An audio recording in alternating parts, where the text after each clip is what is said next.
Hi everybody, Professor Christina here, and today we're going to learn how to use different AI tools to build a website. Now, just like building a website working with a human designer or on your own using a drag and drop solution like Wix, one of the main things you need for a successful website is a plan. In fact, it is the thing you need for a successful website, regardless of who's building it or what's building it. In other words, you need to have a sense of what is my website for, who is it for, what does it need to do, and what does it need to say. Once you can answer those four questions, what is it for, who is it for, what does it need to do, and what does it need to say, it's going to be easier to build a website using AI than ever before. But again, these are things you need for everything. So I am going to go into my ChatGPT work. You can see here that I'm in work and it's got reminders to me. I'm going to turn that off and I'm just going to pay attention to what I need to do today, and which is I need to build a website. So in my spare time, I have a decluttering business, and what I'm going to do is I'm going to build a website for that decluttering business. What is this website for? It's to let people know what types of services I have. Who is it for? Prospective clients, and that includes people who would hire me for themselves as well as people who would hire me to help out a family member. What does it need to do? It needs to help people sign up and contact me.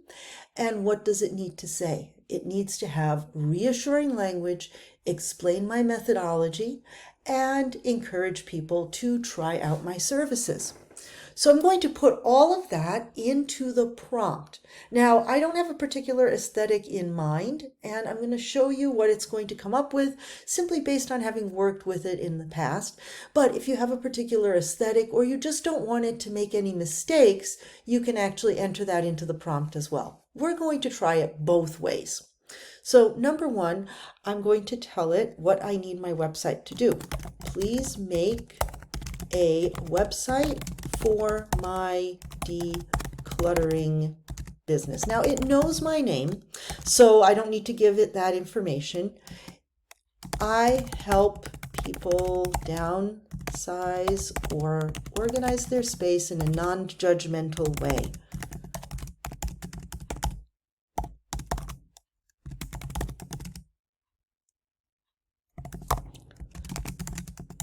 And that I'm available for full house decluttering or organizing a specific space or for a particular purpose.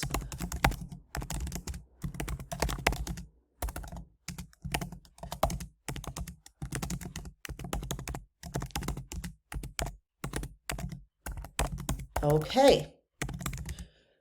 What I need this to do and who it's for.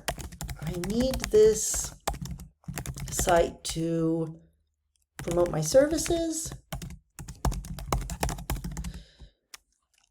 and it needs to give people a way to contact me with a form where they can explain the need they have, because that's really important. I like to pre-vet my clients to make sure that I can effectively help them.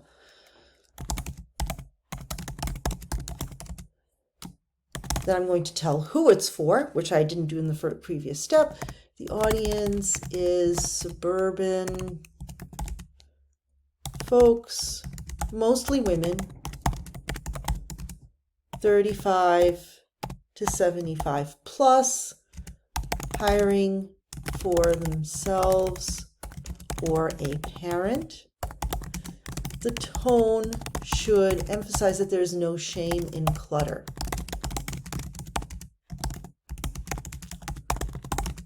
And that I have a doctorate in education,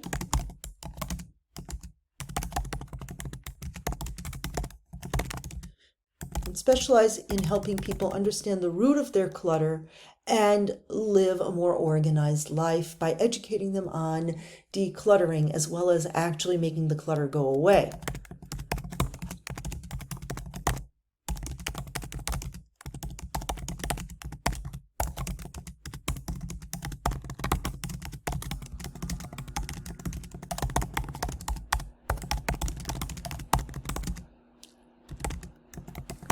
Okay, now what I'm going to do before I go any further is I'm going to copy this so that I can reuse it when we give it aesthetic guidance as well. So I'm going to send that prompt. And you can see here I'm in ChatGPT Work. I'm also going to show this in the free version of ChatGPT. And I'm also going to show it to you in my favorite online app and website building tool, Lovable, just so that you can have a couple of different options. So while that is building, and it's going to take a few minutes, I'm actually going to go over to the next tool that we're going to demo today. That's one of the joys of doing things using AI, is that while one thing is going on, we can go over to the next thing. So I'm going to use Lovable here. And I do have a paid version, which I do want to mention that I do have the paid version. However, the free version does do a lovely job. And I'm going to go in here and I'm going to give it that same prompt because I liked it. Because again, I'm not really giving it any kind of aesthetic direction. I'm going to show you in a moment how to give it aesthetic direction, but let's say you just want a website. I'm just going to give it the directions to build the website. I'm going to let it make the aesthetic decisions. So I've got this one, it's working on it. It's working on it here as well. Now, the nice thing about Lovable is that it is fast, and I mean fast. While this is building, we'll have time to do one more version of this as well. So I'm going to go to ChatGPT, and in this case, what I'm going to do is two different modifications at once.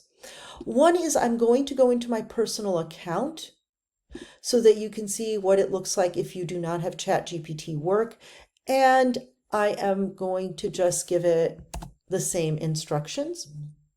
And then finally, I'm going to give you what it's going to look like if I give it aesthetic instructions. So I've gone into ChatGPT and I'm just going to do chat. I'm not going into work. And then I'm going to hit go. Meanwhile, it's asking me some questions over in Lovable. Lovable has the ability to build in a backend for databases, storage, and authorization so people can log in, or you can skip all of that. But I always enable cloud, which means that it's going to give you a place to store contacts, for instance, as well. It will also give you an error message if it's unsuccessful. And you can see here it was unsuccessful because I just did not enable a feature called Cloud. Cloud is a feature within Lovable that allows you to put a backend onto your website. And backend is simply storage where, for instance, if someone fills out a form, it's going to save a copy of that form and save it as a database with all of the other people who filled out the form so that you have a record of everything. It's just nice storage. And it'll also enable you to communicate with people. So once I've enabled that, it should be able to build as well. So now it's building. My clutter-free website is also building. And here is the website. Now you see I was not in work. And so what it does if I'm not in work is it gives me the website as a file, an HTML file. So if I do that, I have to save it to my computer as a website file. You can see here it's in as a zip file. And then I'm going to have to open it up. And I'm going to have to upload it to my own hosting. But here's the website it designed. It's pretty simple. It doesn't have anything on it in terms of images. It created a name for my business called Gentle Space Decluttering. It's got lots and lots of text, and I'm going to be honest, I don't love it. So let's see what else we can get. I'm going to go back to ChatGPT where I was in work, and I'm going to go back into my work account. I'm going to see if it did a better job of building me a website. So I'm going to go back here. And it is still working on my website. It's not done. So I'm going to have to wait for a little bit. Maybe I'll hit refresh and see if it has actually made any progress. Nothing yet. So it's taking it a little while. Meanwhile, here we are with Lovable, and it is, again, still thinking. It's also created these weird AI images that, again, like all AI images, I do not know if I like it. So I'm going to go here and I'm going to see it's working the base styles and layout, but as I see it, it's not creating a website that I particularly like. So what I'm going to do here is I am going to next up give some aesthetic direction to the next version. I am going to go here into ChatGPT. I'm going to go into my work account. And again, this one is still having itself a think. It's going to get it done at some point, but I'm going to hit the same thing. I'm going to say use a watercolor illustration style, because I firmly believe that the illustration style always ends up looking better than anything that's fake photos. Fake photos can look very creepy. So I usually like to give it an illustration style. I'm going to have a watercolor illustration style with lines, not just watercolor, because again, it looks a little less AI generated, positive and warm colors such as peach, teal, and pink plus blue. Those are some colors I think are going to look very nice. So now I've given it aesthetic direction so I can avoid the eerie AI look here. So now I've got a couple of websites building. I've got ChatGPT without any aesthetic direction. I have Lovable, and now I have ChatGPT with aesthetic direction. And I also got something out of just standard ChatGPT chat without being in the ChatGPT work mode. And it gave me a downloadable file of nice text and a decent layout, but honestly, kind of a lackluster site. So now we'll let all of this process and we will see what we get when we come back.